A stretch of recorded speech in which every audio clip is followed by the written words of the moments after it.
magsilod po ang lahat ng danang paggalang sa banal na espiritu sa katauhan ng mahal na Apo Kunching.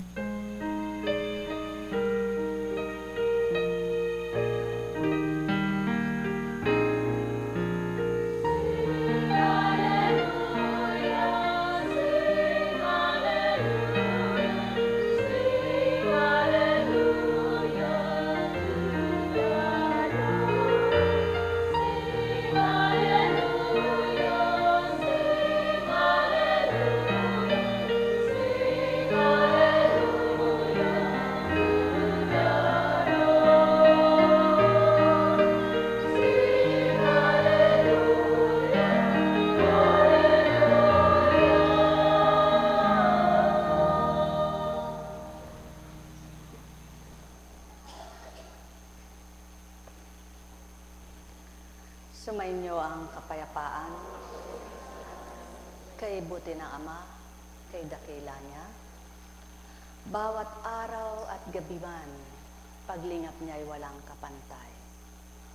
Ang patuloy niyang layon at nasa kaninuman, matuwid ng landas at patunto ng kanyang tamang daan. Magmithi ng kalooban niya ay kamtin at ganap mapaghaharian. Sa gayon, ang liwanag ang mangunguna at di madidimlan ang sinuman. Ang may pandinig ay nakarinig.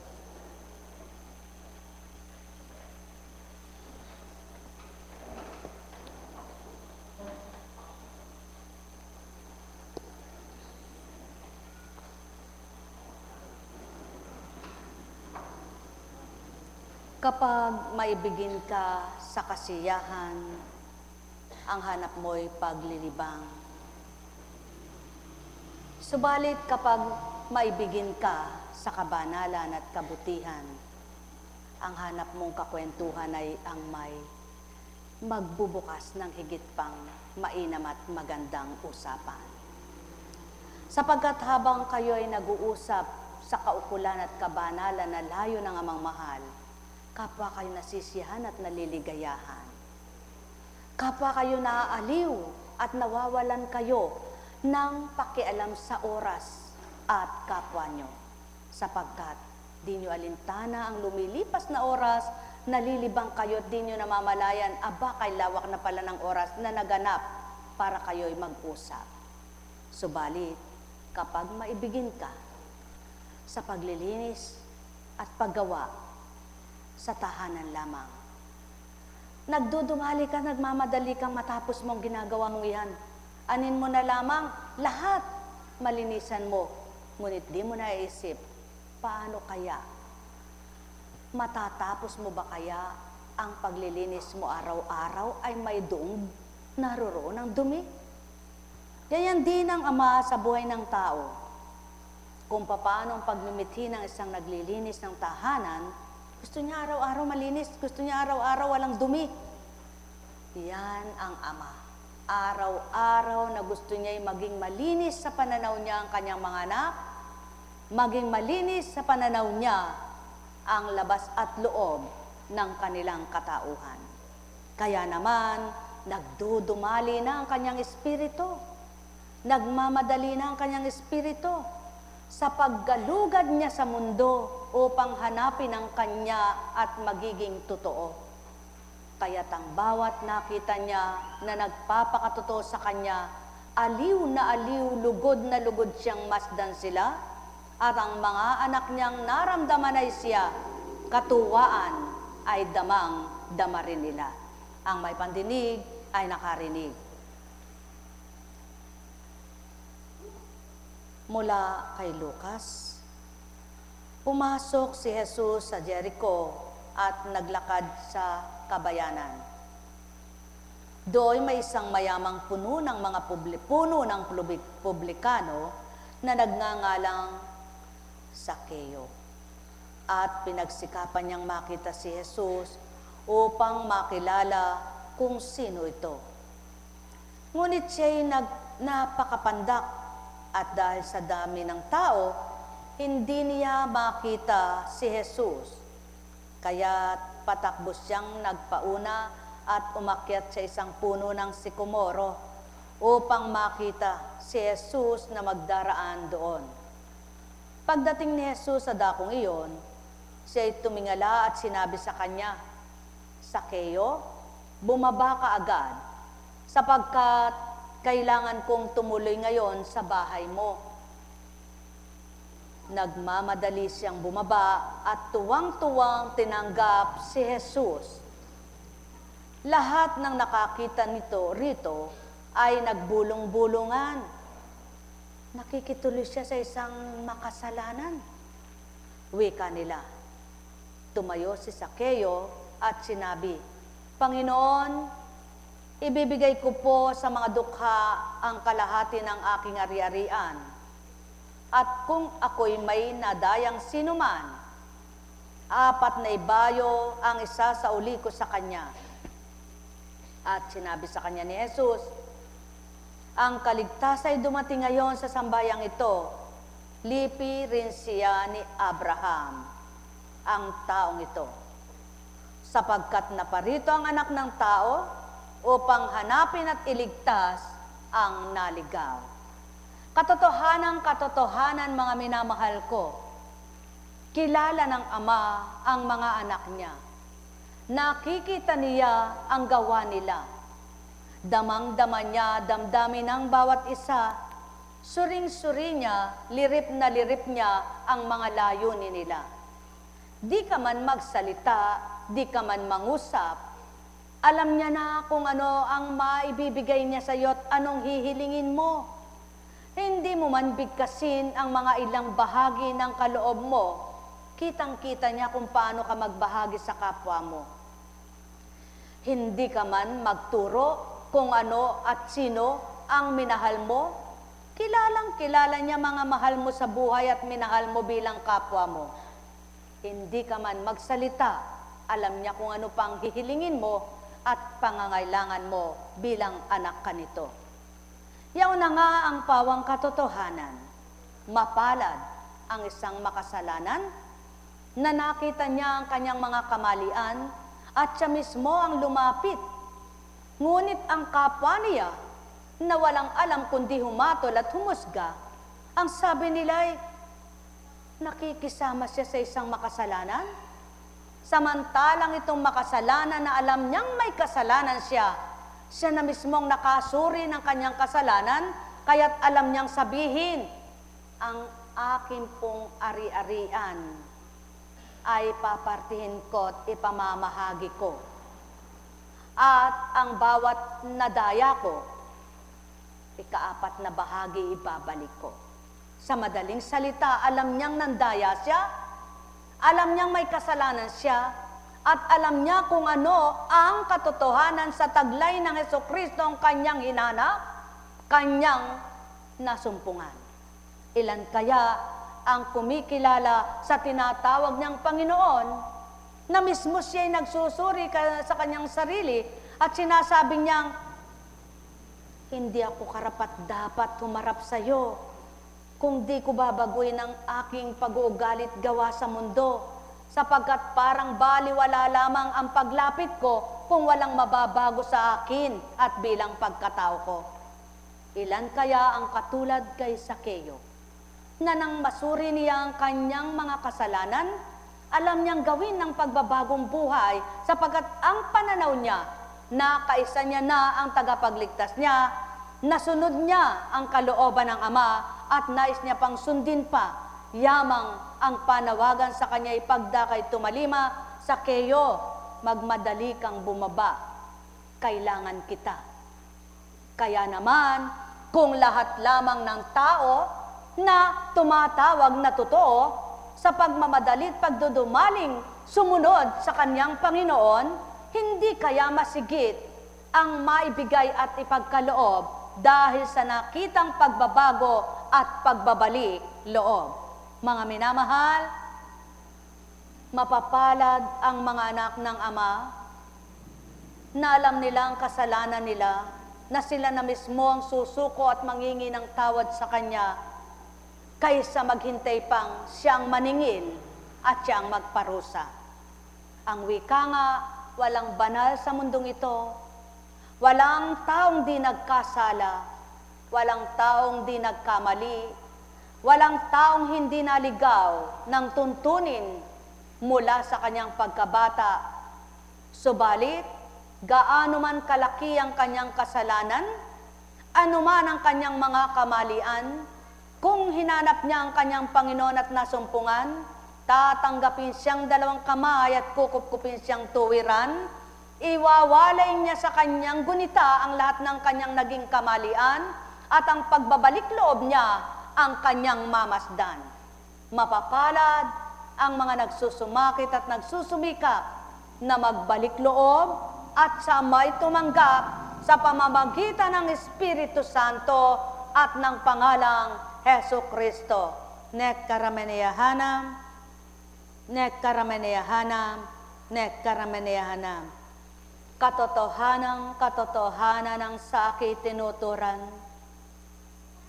Kapag makitid pa ang pangunawa ng tao, anuman ang sabihin mo'y parang baliwala ito. Subalit, kapag nabuksan at nakaunawa at napagtantot na suri ang kanyang gawa, siya mismo ang magsasabing, karami ko palang pagkakamali. Marami pala akong dapat baguhin sa akin sarili at marami pa pala akong dapat tanggapin at kilalanin upang malubos ang aking pagliliwanag, kaya't mapapalad ang mga nakakilala ng ganang kanilang gawa at ibinigay nila ang lahat upang ang amang mangunat maghari at sila'y mapagharian ng kanyang kabanalan. Nek karameneyahanam, nek karameneyahanam, nek karameneyahanam. Mapapalad kayong pandamay totoo, damdamin nyo'y busilak at malinis ito, at ang pag-ibig nyo'y naging buhay na totoo dahil sa pag-ibig nyo sa amang tinanggap nyo. Kaya naman daratalang liwanag sa buhay nyo at mismo siya nga akay sa inyo upang di kayo madupilas malis siyang muli, yamang hinahanap nyo at nasumpungan ay siya. Nek karameneyahanam, nek karameneyahanam, nek karameneyahanam. O aking Ama, na Ama nila, ang wika mo'y nasisiwalat mo, lahat ng nasa mo dito sa mundo, walang dilit iba kundi sa mabuti. Ikaw aking Ama, ang tunay na liwanag, kaya't ang bawat tatanggap at sa'yo'y kikilala, matututunan ang iyong kabutihan.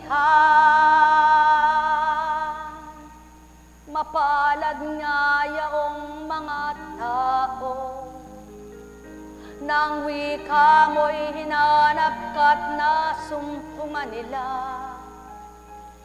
Dinama ang pag-ibig mo't naramdaman ito, nakinig sa'yo't tumalima. Ninasaang sundin ka, Ama, o kay buti mo, kay dakila mo, matanto at mapagnilayan nila. Katotohanan lamang lahat ng iyong tinuturan, ang sa'yo ay tatanggap tuwirang ikaw ang aaliw at magbibigay galak.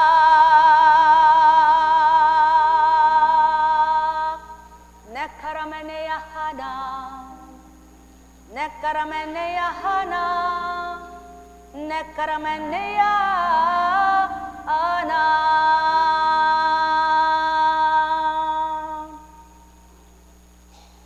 Sadyang kay buti mo, Ama, wika mo'y walang pagkabula. Salita mo'y di naglalaho sa lupa.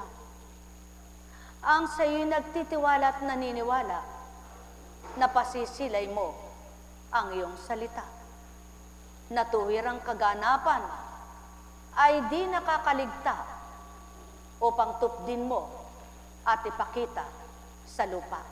Nek karameneyahanam, nek karameneyahanam, nek karameneyahanam. Buhay ba ang Ama? Tapat bang Diyos?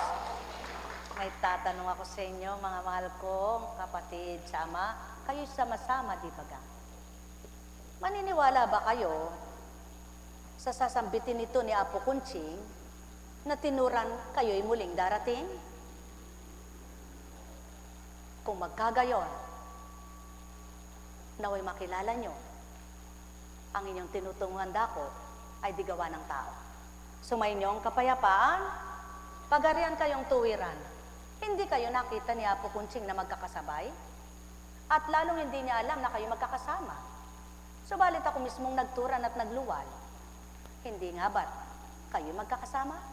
Kung magkagayon, ang bawat isang pinagsama at nakakaisa at pinag-iisa ng Ama, kapag nagkaisa nga sila at nakaisa niya, tuwirang ang gala ay kakamti nila. Pagarian kayo, mga minamahal ko. Nek karameneyahanam, nek karameneyahanam, nek karameneyahanam. Buhay bang Ama? Tapat bang Diyos? Totoo bang Diyos? Muli ba'y kayo'y nabagot? Kayo'y nainip? Kayo'y nayamot? Katagal naman eka. Ba't di na eka nagsimula? Ba't wala pa ba eka si Apo Kunching? Muli, paumanhin. Sabi nga, parti-partisyon ang gampanin at gagawin. May para sa kabanalan, may para sa pangkalupaan, may para sa espiritu, at para sa laman. Buhay ba ang Ama? Subalit, panglaman man pangkatawang tinuturan, at di pang espiritual, kung mainam at makabubuti sa nilalang, hindi pa rin yan kasalanan. Sa makatwid, ginawa mo man ang pangtaong gawain, ngunit ang isip at damdamin mo'y Ama pa rin, hindi ka lilisya sa tuntunin at di ka mawawalay sa kanyang kabanalan. Kaya't anuman ang gawin mo, pang sanlibutan, pang katauhan, at pang espiritual, siyang isentro mo, tao. Buhay bang Ama? At ibibigay niya at ituturo sa iyo ang marapat at kakamtin mo namang ganap. Buhay bang Ama? Tapat ba ang Diyos? Totoo ba ang Diyos? Dakila ba siya? Kaya nga, ang bawat isang magkakasama, labas at loob, magkasama pa rin sila. Kaya't ang bawat isang nagkakaisa at nagkakasama-sama dahil sa Ama, kapag naibigay niya ang marapat sa kanila, siyang-siya sila. Buhay bang Ama? Kaya't sa inyong lahat, matuto kayong maghintay, magbata, magsikap, magsumikap, at hanggang sa inyo'y matanggap ang tuwirang marapat. Kaya't ang may pandinig ay nakarinig. Kung may lumuluba, may maaring baguhin, maaring ibigay ang pagbabago at maging bago. Kaya nga, ang bagay ay pinatutotohanan ng Amang lumuluma, ngunit mapapalitan at maaring mabago. Subalit ang tao, kapag ikay sariwa ngayon at ikay kumulubot na ang balat, ikaw si Pedro, hindi ka pwedeng palitan ni Juan. Kaya katawan muna yan hanggang kamatayan. Hindi katulad ng, halimbawa, Ilona, lumuma na, nasira na, pwede mo pang muling palitan ng katulad niyang Lona. Ang katawan, hindi ka pwedeng bumili para palitan ang katawan mo. Kaya ano pa man ang ibig kong sabihin, isa lamang ang katutunguhan. Huwag niyong pabayaang masira ang templo ng Ama.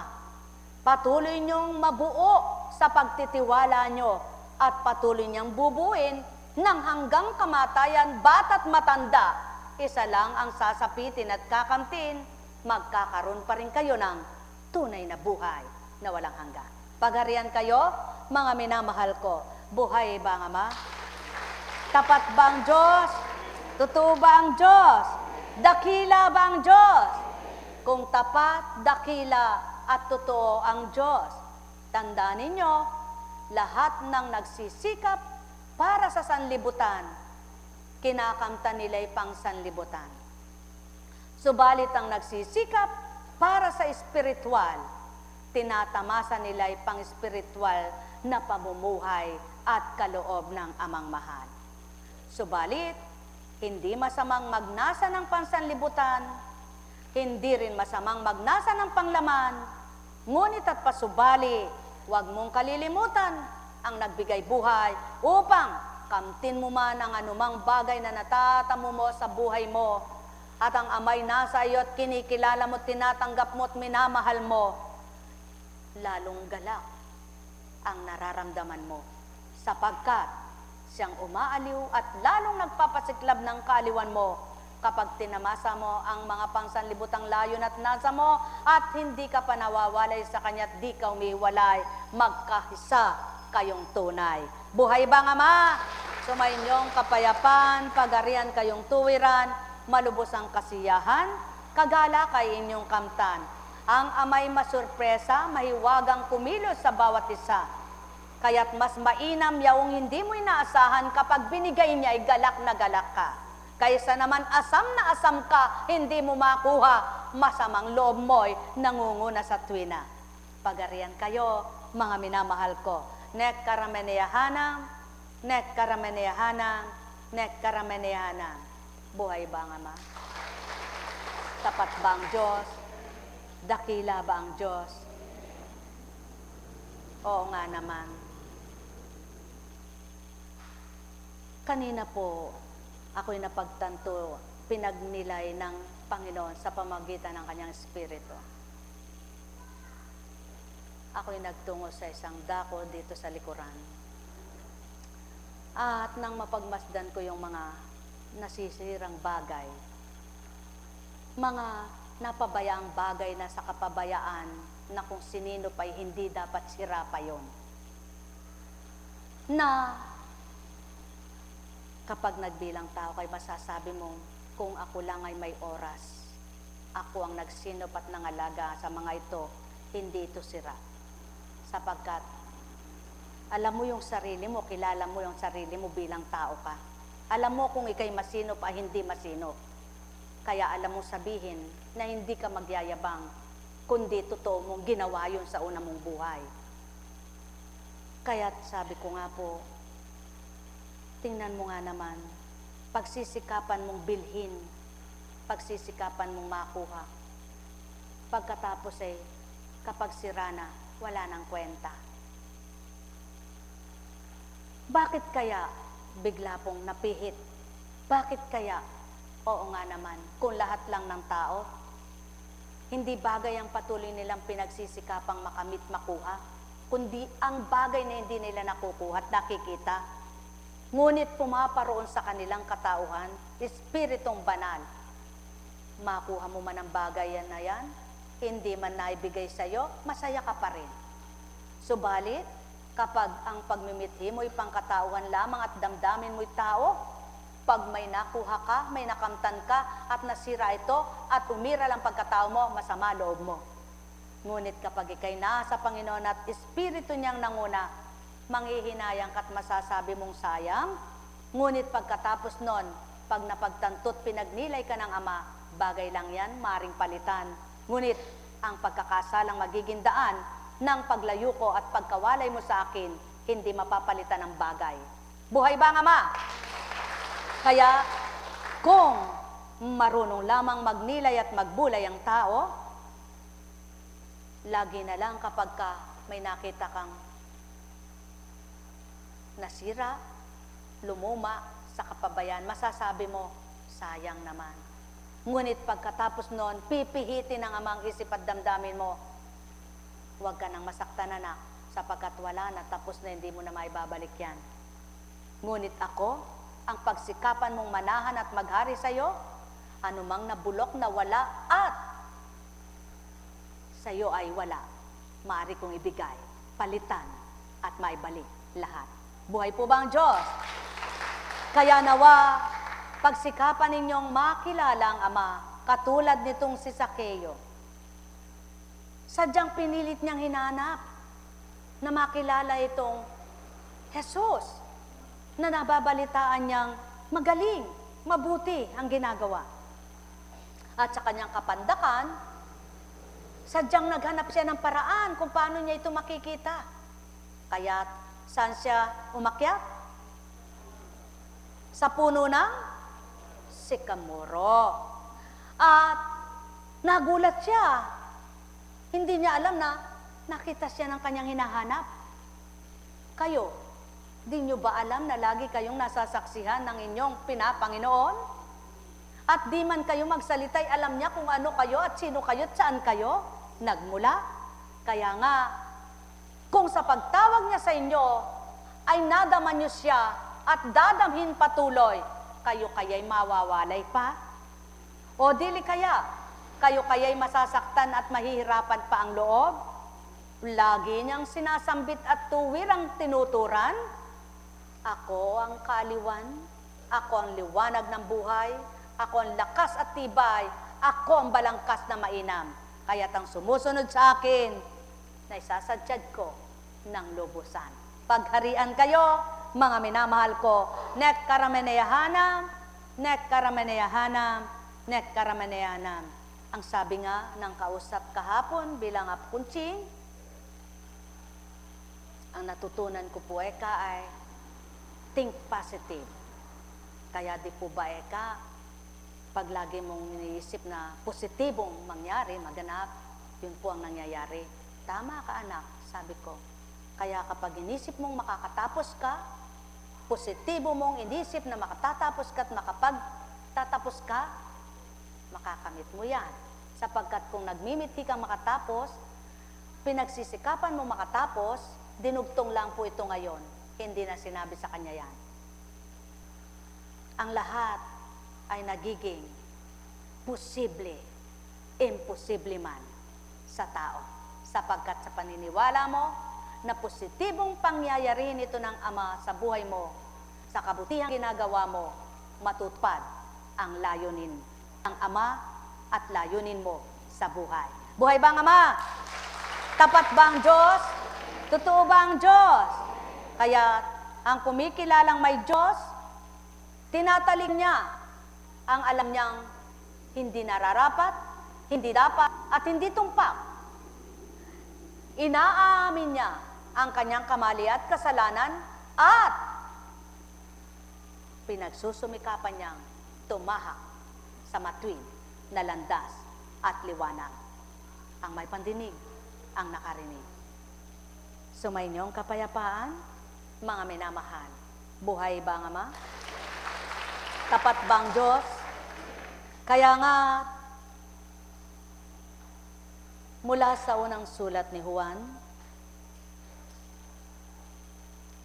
mga anak, kayo sa Diyos at pinagtagumpayan ninyo ang mga bulaang propeta, sapagkat ang Espiritong nasa inyo ay makapangyarihan kaysa Espiritong nasa mga makasanlibutan. Ngunit, tayo sa Diyos, ang sinumang kumikilala sa Diyos ay nakikinig sa atin. Ngunit, hindi makikinig sa atin ang sinumang hindi sa Diyos. Sa ganito nga natin nakikilala ang Espiritu ng katotohanan at ang Espiritu ng kamalian. Buhay ba ang Ama? Tapat ba ang Diyos? Ang Espiritu ng katotohanan at kabutihan laging handang magpahayag ng marapat at dapat. Subalit ang Espiritu ng kamalian at kasanlibutan, makasanlibutan ang layunin at nasa. Ililigaw ka niyan, inaaliw ka niyan sa mga bagay na nakakaaliw sa iyo, ngunit nakapagpapahamak sa buhay mo. Subalit ang Ama, inaaliw ka sa mga bagay na nakapagpapagalak sa puso mo, at makapagbibigay ligaya sa buhay mo bilang anak niya at magdudulot pa sa iyo ng buhay na walang hanggan. Buhay ba ang Diyos? Tapat ba ang Diyos? Ayan. 6 ang laman ng isang supot. Pag mabait at mabuti ang loob, labis pa ito. Tama ba? Oo nga naman.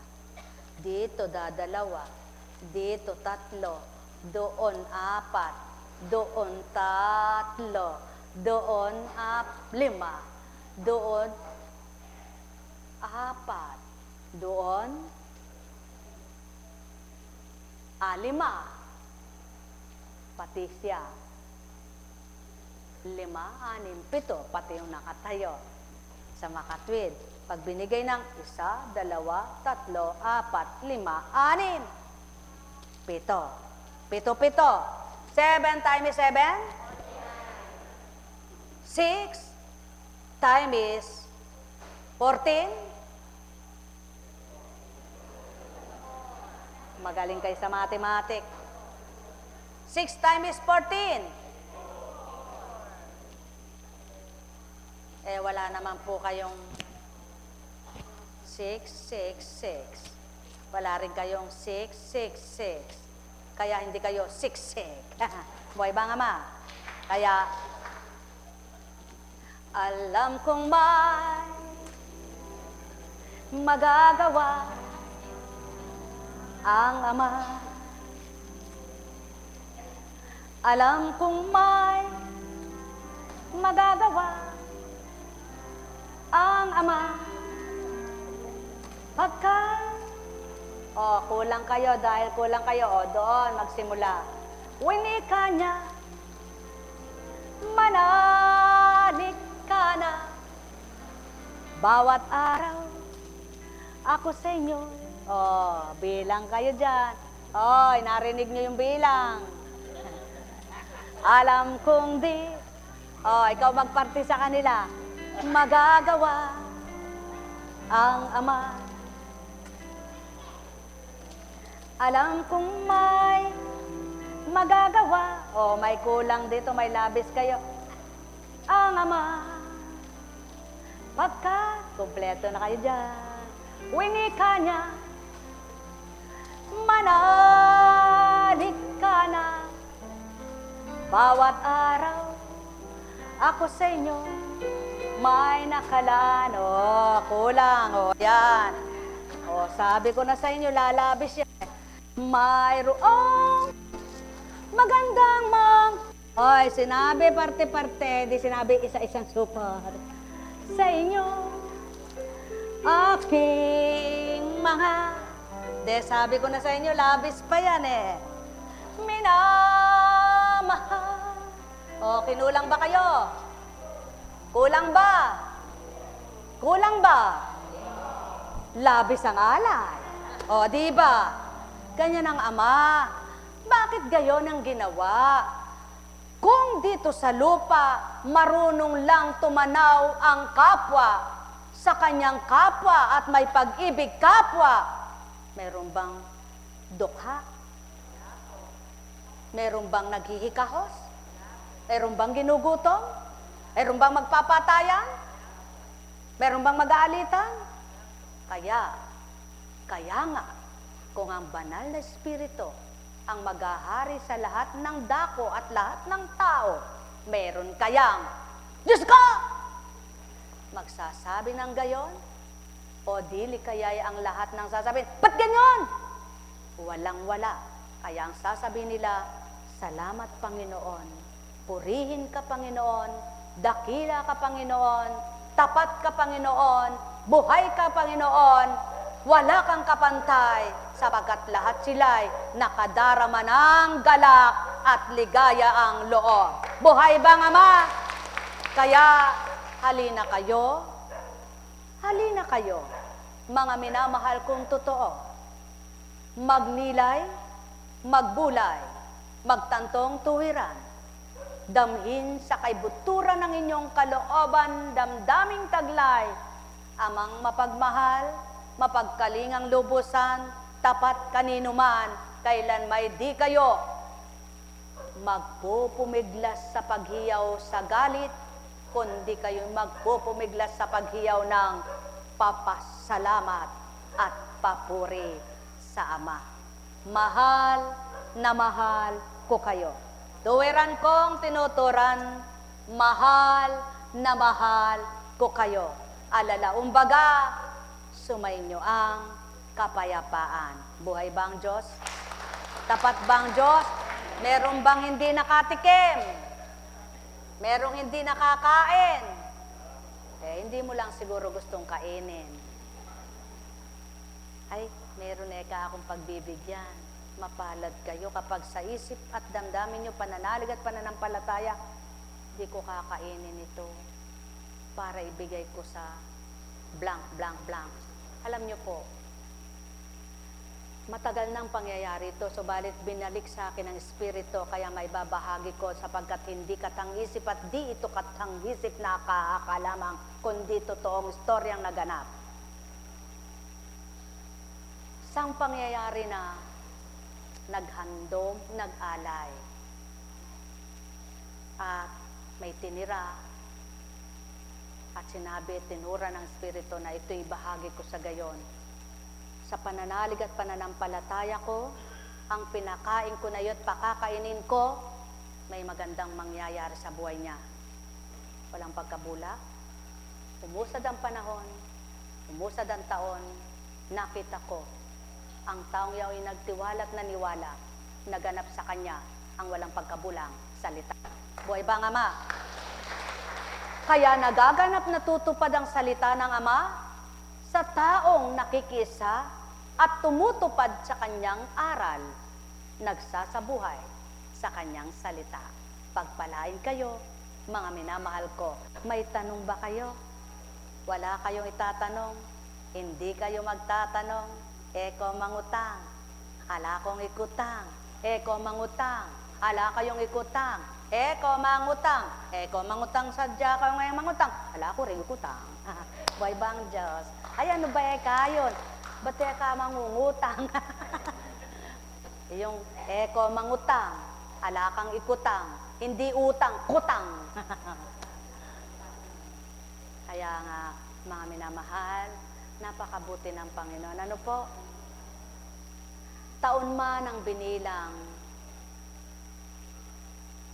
at walang pangyayari sa palagay mo, hindi alam ng kapwa mo yung ginawa mo, nagkakamali ka. Ang Diyos hindi maliligtas sa Kanya yung lahat ng ginagawa mo. Kapag kumilos siya, sa taong ginawaran mo ng mga ginagawa mong mabuti, magigitla ka pa, magugulat ka pa, patuto ng Diyos mo, masurpresa siya. Naniniwala ba kayo? Subukan gumawa ng mabuti sa kapwa nyo. Sa hindi namamalayan, hindi man gumanti siya, hindi man makaganti yun, hindi man makaganti yun. Ang Diyos gumaganti sa iba't ibang paraan. Buhay bang Ama? Ang mahalaga, ang ginawa mo sa kapwa mo, huwag mong hanapin ang ganti sa'yo. Ang nagbigay ka at binigyan mo siya, ay nakaganti na nang magbalik siya ng bigay niya. Ngunit, yung binigyan mo at di nakaganti sa'yo, ang Amang magbibigay sa'yo. Buhay bang Ama? Naniniwala ka ba? Masdan nyo na lamang at pagnilayan. Halimbawa'y umani ka na sa lupain mo. Pag hindi ka naghasik, aani ka ba? Sapat na sa'yo. Nakagapas na ako, tama na yun. Kontento ka na. Yung mga kapwa mo nagtanim. Nang sila'y umaani na nakanganga ka. Sapagkat sabi mo, sayang, sana nagtanim ako. Kaya huwag kayong magtaka kung ang kapwa nyo'y gayon at ganyan ang nangyayari sa mabuting ginagawa nila. Gawin nyo yung para sa inyo na ginagawa rin nila. Nang sa gayon anumang nagaganap at pangyari ng Ama sa kanila, makita nyo ring mangyari at maganap sa buhay nyo. Buhay ng Ama. Kaya nga't sinabi niya, magtanim ka ng magtanim. Huwag mong pagsawaan ang pagtatanim, sapagkat walang tugot ang pag-ani ng taong masipag nagtatanim. Nagtanim ka ako, nalubog. Porke nalubog ba, ayaw mo na uli. Magtanim ka uli, siguradong hindi buong panahon ay may lubog. May baha, may bagyo. Tama ba? Ngayon, nilubog ka ng buwan ng Oktubre, buwan ng Setyembre. Abay, buong panahong nabubuhay ka, ala ka ng binigas. Ayoko nang maglagay, lumulubog lang. Aba, alam nyo, biyaya yan. Biyaya ang magkaroon ka ng isip na malawak, isip na nakakabot, nakakaunawa. Tandaan ninyo, biyaya iyan. Kaya kapag binigyan ka ng Panginoon na gawin mo yan, gawin mo ito, ginawa mo yan, ginawa mo yon, at gagawin mo pa ito, mapalad ka. Sapagkat kung ganang isip mo bilang tao, hindi mo mapagtitibay na gawin mo yun, gawin mo yan, gawin mo yan, alam mong hindi mo kaya. Ngunit kapag nagawa mong hindi mo kaya dahil sa Kanya'y nakaya mo, puri ang Ama. Buhay bang Ama? Sapagkat patuto lamang niya, ang kaya niya, kaya ko. Dapat ganon ang panindigan ninyo. Dapat ang inyong panuntunan at paniniwala na kaya ng kapwa ko, makakaya ko rin. Na kaya niyang magbago, ako rin. Na kaya niyang magbagong buhay, ako rin mababago ng Diyos na lalapitan ko na nilapitan niya. Buhay bang Ama? Kaya kung lahat lamang ng tao nakatuon sa pagbabago at magandang pagbabago ang nais nilang magbago, lahat ng tao'y makakamit ang mabuting pagbabago sa buhay ng bawat isa, tulad ni Sakeo. Hindi niya inalintana ang kanyang kaliitan. Alam niyo bang siya'y makasalanan?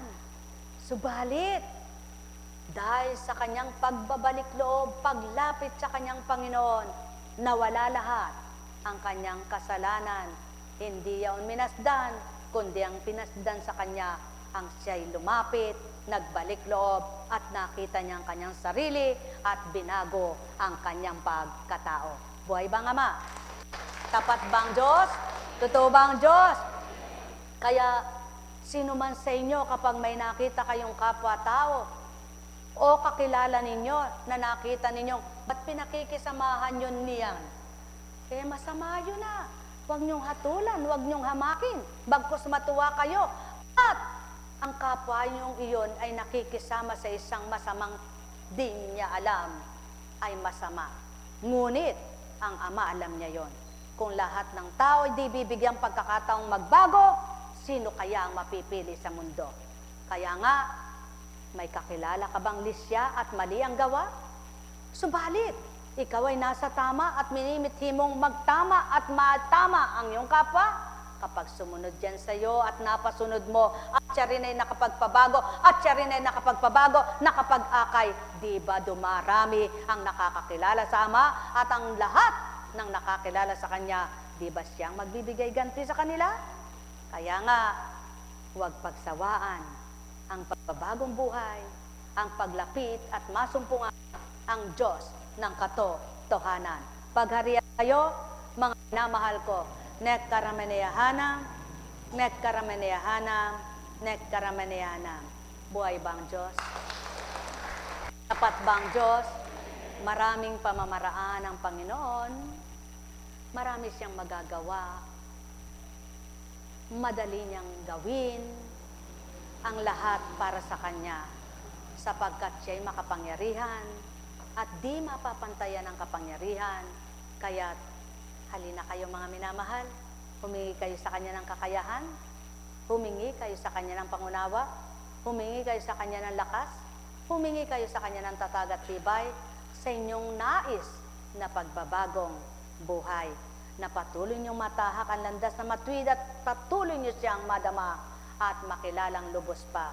Sa gayon, kung ito mithin niyo, araw at gabi di niyo namamalayan lumilipas, masaya kayo, maligaya kayo, sapagkat ang nararamdaman niyo'y siya, hindi ang katauhan ninyo. Buhay bang Diyos? Tapat bang Diyos? Totoo bang Diyos?